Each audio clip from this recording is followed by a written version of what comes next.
বাবা, তুমি কখন আসবে? এখনো তো ছুটি হয়নি, ছুটি হলেই চলে আসবো।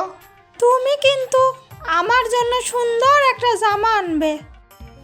আমার তো এখনো ছুটিই হয়নি, তোমার জন্য জামা আনবো কিভাবে?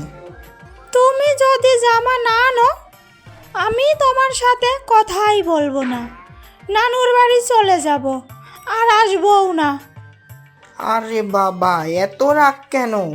আম্মু, এই নাও, আমি কথা বলবো না, তুমিই বলো। হ্যাঁ, কখন আসবে? এই তো রাস্তায় উঠেছি, কাল সকালেই পৌঁছে যাব। আচ্ছা ঠিক আছে, তাহলে দেখে শুনে এসো।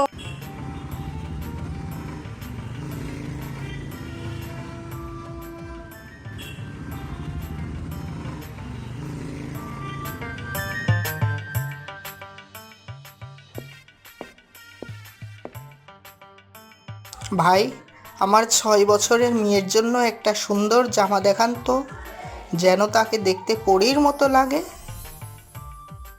ভাই, এইটা দেখেন, এইটা পরলে আপনার মেয়েকে একদম পরীর মতো লাগবে। হ্যাঁ ভাই, এইটাই দিয়ে দেন। ঈদের আগে বাড়ি ফেরার আনন্দে হাসি, কথা, স্বপ্ন, কিন্তু রাস্তাটা ছিল দীর্ঘ, রাত গভীর হচ্ছিল। হঠাৎ একটা বিকট শব্দ। পরদিন সকালে গ্রামে খবর পৌঁছালো, বাস অ্যাক্সিডেন্ট করেছে। কেউ বাসেনি। মা দৌড়ে গেলেন, হাত কাঁপছিল। বাবার ব্যাগটা ফিরিয়ে দেওয়া হলো। ভেতর থেকে বের হলো ছোট্ট একটা রঙিন জামা। মেয়েটা জামাটা বুকে জড়িয়ে ধরে চুপ করে বসে রইল।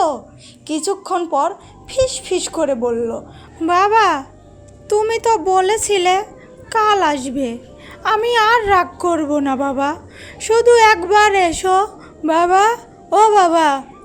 ঈদের দিন গ্রামটা কেঁদেছিল, কিন্তু সবচেয়ে বেশি কেঁদেছিল একটা ছোট্ট মেয়ে, যার পরীর মতো জামা ছিল কিন্তু বাবা ছিল না।